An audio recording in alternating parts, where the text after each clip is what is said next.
Bismillahirrahmanirrahim. Assalamualaikum warahmatullahi wabarakatuh. Alhamdulillah wassalatu wassalamu ala Rasulillah wa ala alihi wa sahbihi wa mawalah wa la hawla wa la quwata illa billahi wa ba'du. Alhamdulillah, di pagi hari ini kita bersyukur kepada Allah Subhanahu wa taala, kita masih bisa duduk untuk bertalabul ilmi. Tak lupa salawat dan juga iringan salam kita hadiahkan kepada Rasul kita, Nabi besar Muhammad sallallahu alaihi wasallam. Karena kita berada di tanggal 1 Muharram, maka pagi ini kita akan membahas sejarah tentang adanya 1 Muharram ini. Siapa yang pertama kali meletakkan penanggalan Hijriah? Dan kapan Islam itu punya penanggalan Hijriah? Lalu kenapa pula kemudian penanggalan Hijriah ini mulai tergerus dalam Islam dan kembali kepada penanggalan miladi? Dan apa manfaatnya?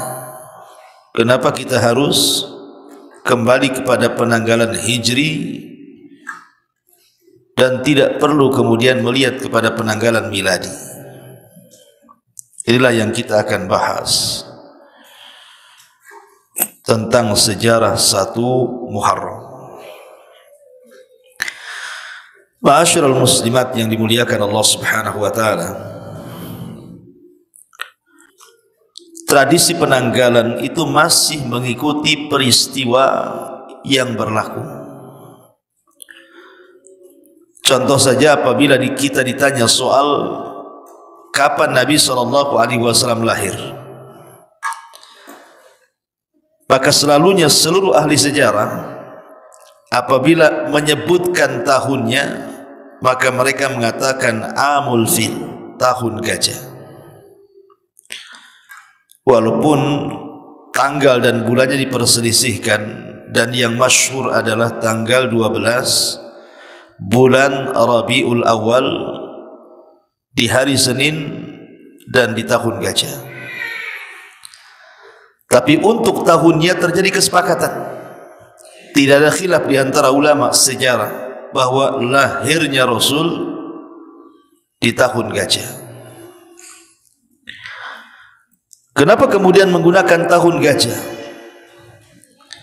Karena 50 hari sebelum lahirnya Nabi SAW itu terjadi peristiwa besar, penyerangan Abrahatul Asram dengan membawa pasukan penuh untuk menghancurkan Ka'bah.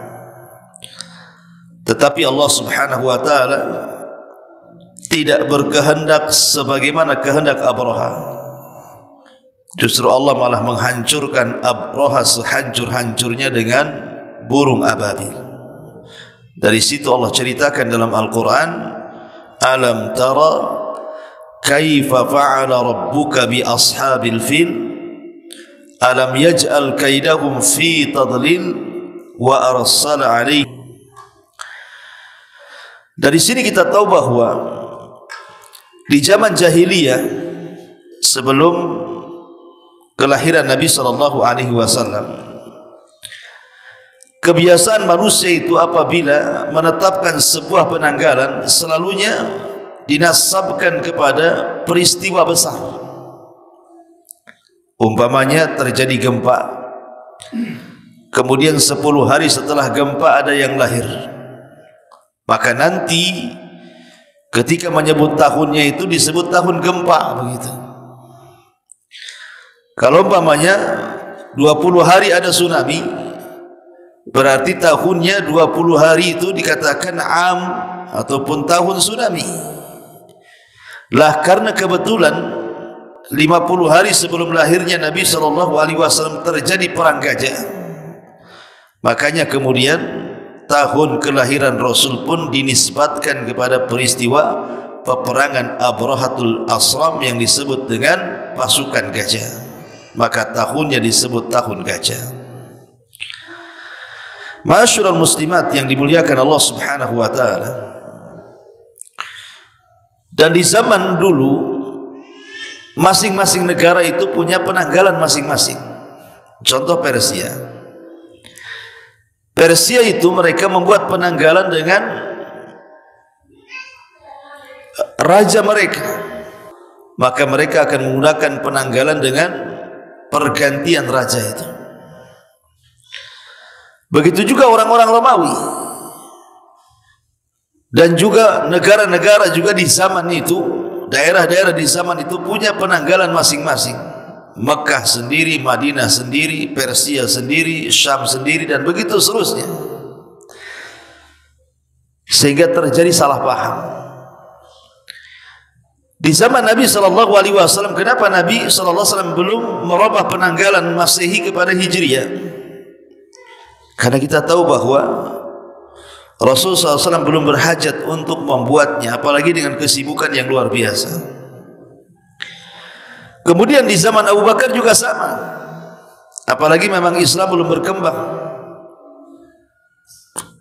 Kecuali di zaman Umar bin Khattab radhiyallahu anhu, Islam berkembang tuh sampai ke daratan Persia, Romawi. Surat menyurat di zaman itu, terutama orang-orang yang di daerah hendak menyurat menginginkan sesuatu kepada pusat, tentu dengan murasalah mengirim surat, seperti yang terjadi kepada Abu Musa al-Ash'ari radhiyallahu anhu. Dia mengirim surat kepada Amirul Mukminin Umar bin Khattab radhiyallahu anhu. Lah karena waktu itu belum ada penetapan tanggal Hijriah, sehingga salah paham. Umpamanya bulan Rajab, ini Rajab tahun ini atau tahun kemarin. Umpamanya bulan Muharram, ini bulan Muharram kapan ini? Karena tahunnya belum ada ya. Sehingga selalu salah paham antara surat menyurat dari pusat ke daerah atau daerah ke pusat itu, sehingga kemudian banyaklah para sahabat Nabi SAW datang kepada datang kepada Umar bin Khattab radhiyallahu an. Bagaimana kalau seandainya anda wahai Amirul Mukminin membuat penanggalan sendiri? Ayo kita Islam membuat penanggalan sendiri, tidak perlu mengekor kepada penanggalan yang lainnya. Mulailah ide para sahabat Nabi SAW ditampung oleh Umar bin Khattab. Dan Umar pun seperti veteran-veteran Badar dan yang lainnya yang masih hidup tentunya, seperti Utsman bin Affan, Ali bin Abi Thalib, dan sahabat yang lainnya ya, berkumpul rapat. Kemudian Umar bin Khattab radhiyallahu anhu menawarkan gagasan yang merupakan ide para sahabat yang lainnya. Bagaimana kalau seandainya kita robah Islam punya penanggalan sendiri tanpa harus mengekor kepada penanggalan di luar Islam? Karena ketika itu banyak juga para sahabat yang menawarkan bagaimana kalau kita mengikuti penanggalan Persia atau penanggalan Romawi atau penanggalan ini dan itu. Tapi Umar tidak mau. Kenapa demikian? Karena Islam harus punya identitas. Tidak perlu kita mengambil penanggalan di luar daripada Islam. Kemudian mulailah para sahabat Nabi SAW melontarkan ide, bagaimana kalau seandainya dimulai dari wafatnya Rasul. Ada yang mengatakan bagaimana kalau dimulai dari diutusnya Rasul. Bagaimana kalau seandainya dimulai dari macam-macam peristiwa di zaman Rasul, dari peperangan yang tentu ada alasannya. Kenapa hijrah dipilih oleh Umar bin Khattab dan disetujui oleh para sahabat? Karena kita tahu bahwa periode Mekah dengan Madinah itu kan berbeda. Kalau periode Mekah itu mulai dari perang Badar dan perang-perang yang lainnya sampai wafatnya Rasul. Dengan hijrah akhirnya kaum muslimin punya kekuasaan. Dengan hijrah artinya kaum muslimin punya kekuatan. Dengan hijrah kaum muslimin bisa mendirikan negara Islam. Dan dengan hijrah dari Madinah Munawwarah ini terpancar Islam ke seantero dunia sampai ke tempat kita. Makanya kemudian Umar memilih hijrah dan disepakati para sahabat. Makanya kita kenal 1 Hijriah, 2 Hijriah, dan begitu seterusnya sampai sekarang 14 berapa? 45. Bukankah hijrahnya Nabi SAW itu terjadi di bulan Rabiul Awal?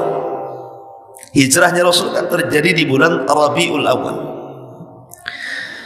Karena bulan Rabiul Awal itu terjadi 3 peristiwa besar. Rabiul Awal itu terjadi 3 peristiwa besar. Pertama, penanggalan Islam itu dimulai daripada hijrahnya Rasul. Kenapa? Kalau kita melihat almanak hari ini atau penanggalan hari ini, justru bulan pertama adalah bulan Muharram. 1 Muharram kan itu. Harusnya 1 Rabiul Awal. Kalau mau mengambil dari hijrahnya Nabi. Karena hijrahnya Nabi terjadi di Rabiul Awal. Kenapa tahun baru Islam? Ma'asyiral muslimin yang dimuliakan Allah Azza wa Jalla. Di zaman Umar bin Khattab radhiyallahu anhu, mengumpulkan manusia itu bukan perkara mudah. Ataupun menyampaikan informasi dari satu negeri ke negeri berikutnya, dari satu daerah dan daerah berikutnya itu bukan perkara mudah. Karena di zaman itu belum ada komunikasi, alat komunikasi. Kalau di zaman sekarang kan enak gitu ya. Umumkan sesuatu tinggal tulis di Facebook, tulis di Instagram, di TikTok, di YouTube, tersebar satu dunia. Oh, di zaman itu pakai apa? Tidak lain dan bukan kecuali imam menggunakan surat. Kapan tahunya orang itu? Sehingga Umar bin Khattab berpikir bahwa berkumpulnya manusia itu yang memungkinkan ramai hanya terjadi di bulan haji. Pasti manusia itu akan datang ke Mekah. Tanpa diundang pun orang itu akan datang masing-masing kasih tahu penanggalannya itulah awal tahun Hijriah. Dan bulan haji itu dimulai dari bulan Syawal. Syawal, Dzulqa'dah, Dzulhijjah dan Muharram. Jadi melewati bulan Dzulqa'dah masuk bulan Dzulhijjah. Lah ketika kemudian mereka selesai haji, maka Umar bin Khattab radhiyallahu anhu mengumandangkan pengumuman, nanti sepulangnya kalian ke rumah-rumah kalian, ke daerah-daerah kalian, umumkan bahwa bulan depan kita memiliki 13. Berarti Umar bin Khattab mengatakan sepulangnya kalian dari haji, kasih tahu bahwa bulan depan Muharram itu adalah bulan pertama di penanggalan Islam. Makanya sampai hari ini setiap datang bulan Muharram maka itulah penanggalan pertama dalam penanggalan Hijriah. 1 Muharram 1445 Hijriah. Ma'asyiral muslimin yang dimuliakan Allah Azza wa Jalla, itulah yang menjadikan kemudian kenapa bulan pertama dalam hitungan almanak Hijriah itu bukan bulan Rabiul Awal, tetapi diambil dari bulan Muharram. Ma'asyiral muslimat yang dimuliakan Allah Subhanahu wa taala.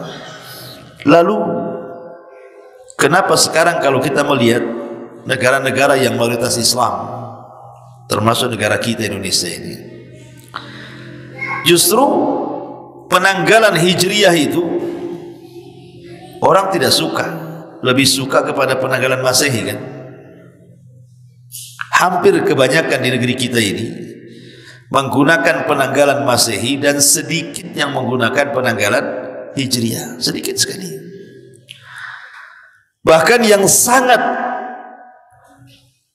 menyayangkan kita adalah apabila anak-anak muda di zaman sekarang ditanya soal nama-nama bulan-bulan Hijriah ini, kemudian Safar, Rabiul Awal, Rabiul Tsani, Jumadil Awal, Jumadil Akhir, kemudian Rajab, Sya'ban, Ramadan, Syawal, Dzulqa'dah, Dzulhijjah, dan juga Muharram.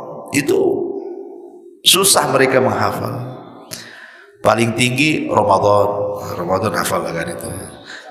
Syawal bisa lah ya, Ramadan, Syawal masih lah ya. Tapi kalau sudah yang lainnya itu udah angkat tangan tuh. Nanti ding itu kadang-kadang memang ada tanggal Hijriahnya, tapi dibuatnya kecil kan gitu. Jadi Masehinya yang besar, jadi Hijriahnya kecil sekali. Kadang-kadang nggak bisa nengok tuh. Harusnya kan penanggal. Ma'asyiral muslimin yang dimuliakan Allah Azza wa Jalla. Padahal manfaat daripada penanggalan Hijriah ini, hampir semua ibadah, kalau orang tidak tahu kemudian juga penentuan Ramadan, kemudian puasa 3 hari dalam sebulan, kemudian iddahnya wanita yang sudah menopause 3 bulan berturut-turut, dari mana kita tahu tuh? Kemudian haul dan nisabnya zakat. Jadi kalau Hijriah yang Islam punya menggunakan pergerakan Al-Qamari, bulan.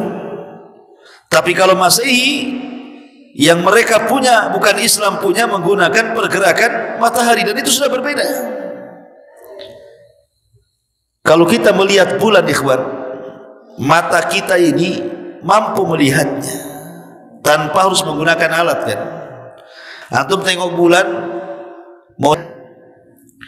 tapi kalau kita lihat matahari dengan mata telanjang sampai buta pun kita tidak tahu matahari itu gerak kemana kan gitu. Karena matahari tidak bisa dilihat masalahnya, sebab cahayanya terlampau silau, bisa buta kita dibuatnya kalau kita melihat matahari. Tapi kalau bulan kan enak lihatnya. Kadang-kadang orang tua dulu kan tidak perlu penanggalan yang biasa kita letakkan di rumah saja, orang tua dulu tahu tuh. Ini tanggal tua nih. Kok tahu tanggal tua? Tuh tengok bulan. Nah gitu ya orang tua dulu kan. Ini tanggal muda nih. Kok tahu mak? Nah, itu tengok bulan tuh. Ya. Ini tanggal tua. Kau tahu belum gajian. Itu kalau kita kan. Kalau dulu ya nengok bulan, kalau kita nengok gajian gitu. Artinya bahwa orang-orang dulu itu terbiasa melihat bulan gitu. Dan manfaatnya seperti itu. Lalu pertanyaannya, kenapa banyak negeri-negeri Islam seperti Mesir, ya, Turki, ataupun negara-negara Islam yang lainnya lah, termasuk juga Indonesia yang mayoritas Islam, itu justru meletakkan penanggalan miladi itu di atas penanggalan Hijri? Kapan terjadi perubahan ini? Sebagian ulama sejarah mengatakan tergerusnya penanggalan Hijriah itu diawali dari kerajaan Turki Utsmani. Jadi ketika Turki Utsmani ini meminta bantuan kepada Perancis dan negara-negara barat lainnya di zaman itu, dan mereka siap membantu, mengirimkan pasukan dan juga pasokan senjata.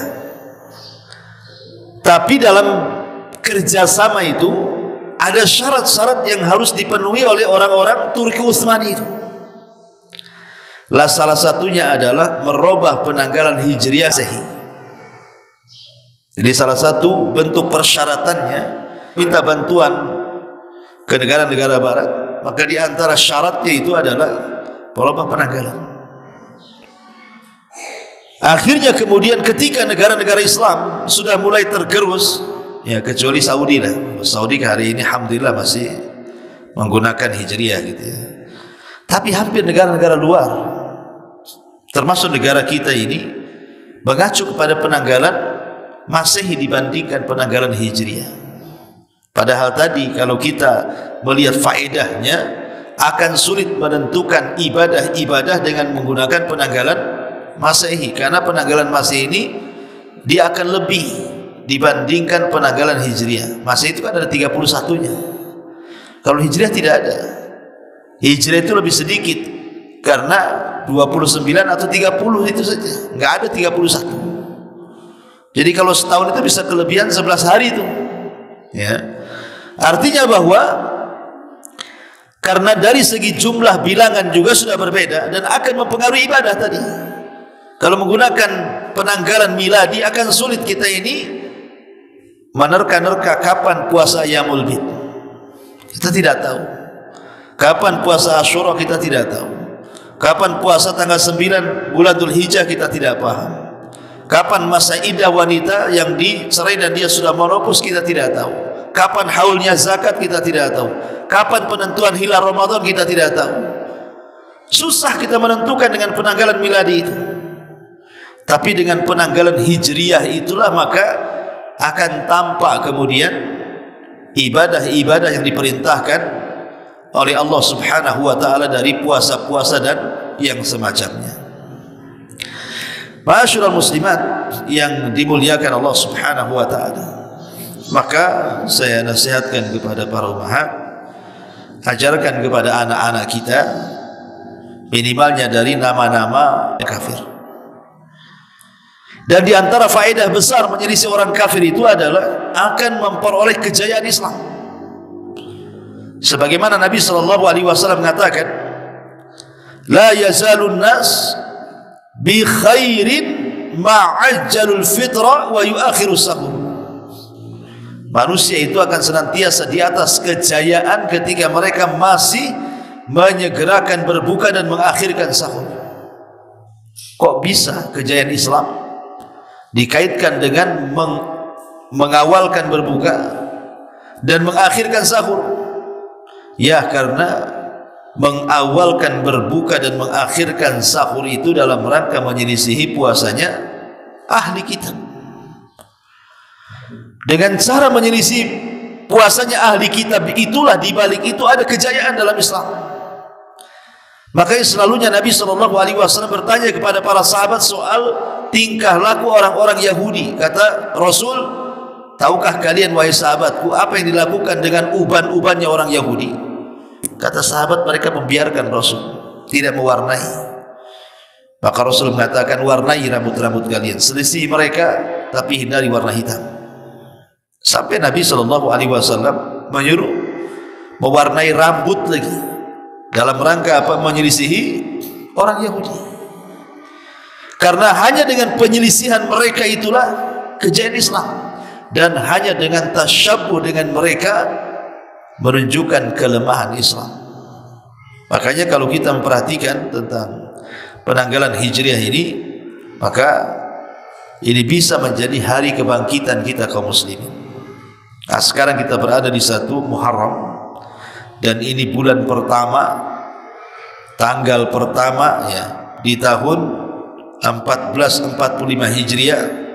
Maka di antara nasihat para ulama, apabila bergantian tahun, maka berdoalah kepada Allah Subhanahu wa taala, Allahumma ahillahu alaina bil amni wal iman was salamati wal islam wat taufiq lima yuhibbu rabbuna wa yarda anta rabbuna wa rabbukallahu azza wa jalla. Itulah doa yang diajarkan para sahabat apabila terjadi pergantian tahun. Allahumma ahillahu alaina, ya Allah, Engkau sudah menampakkan hilal kepada kami pergantian tahun ini, maka berikanlah dengan pergantian tahun ini bil amni wal aman, keamanan dan keimanan. Aman dan iman ini tidak bisa dipisahkan. Karena kalau tidak aman susah untuk meraih iman. Tapi kalau kita punya negara aman, mudah meraih iman. Kita bisa solat dengan aman, kita bisa puasa dengan aman, kita bisa baca Quran dengan aman. Teraihlah iman itu. Makanya kita meminta kepada Allah keamanan dan keimanan. Bil amni wal iman. Kemudian wassalamati wal Islam, dengan keselamatan dan Islam. Kemudian juga wat taufik, dan meminta taufik kepada Allah lima yuhibbu wa yarda, lima yuhibbullah wa yarda. Ma'asyiral muslimin wal muslimat rahimani wa rahimakumullah. Kemudian juga yang kedua, muhasabah. Kata para ulama, pergantian tahun itu dijadikan muhasabah. Wa tilkal ayyam nudawiluha bainan nas. Hari-hari itu kan diputar-putar oleh Allah. Dari hari ke minggu, dari minggu ke bulan, dari bulan ke tahun, dari tahun ke tahun baru berikutnya. Artinya muhasabah itu penting. Al-kayyisu man dana nafsah wa amila lima ba'dal maut. Orang cerdas itu orang yang selalu introspeksi. Apakah tahun ini akan lebih baik dibandingkan tahun kemarin, ataukah tahun ini lebih buruk dibandingkan tahun kemarin? Dan orang yang cerdas adalah orang yang memperbaiki dari kesalahan yang sudah dibuatnya. Jadikan tahun ini jauh lebih baik dibandingkan tahun kemarin. Kemudian yang ketiga, kita tahu bahwa orang-orang kafir apabila pergantian tahun, orang-orang kafir itu kalau pergantian tahun itu mereka terkadang merayakan kan gitu ya, tahun kelahirannya. Kemudian bernyanyi panjang umurnya. Harusnya kan pendek umurnya kan gitu ya. Karena makin bertambah tahun makin pendek umur. Umpamanya kalau Allah jatah umur kita 60, kemudian sekarang umur kita 50, kemudian pergantian tahun dari 50 ke 60 ke 51, kan tinggal 9 tahun tuh umurnya. Artinya bahwa pergantian tahun itu hakikatnya memendekkan usia. Sehingga kalau sudah berganti tahun, hati-hati.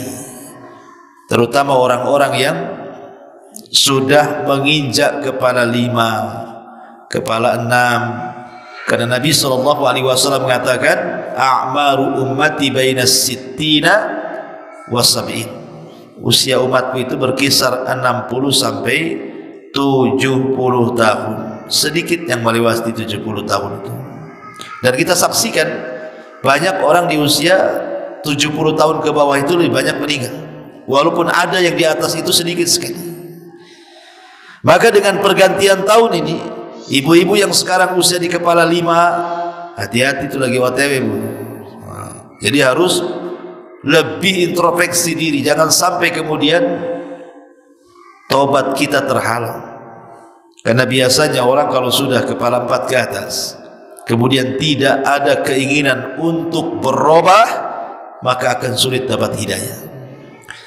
Tapi kalau usia 40 tahun ke atas, 50 tahun ke atas, sudah niat ingin taubat dan ingin hijrah, ingin meninggalkan segala bentuk kemaksiatan yang sudah dilakukan, insya Allah tuh orang-orang yang ada keinginan taubat di atas kepala 4-5 itu biasanya Allah akan berikan taufik, Allah akan berikan hidayah.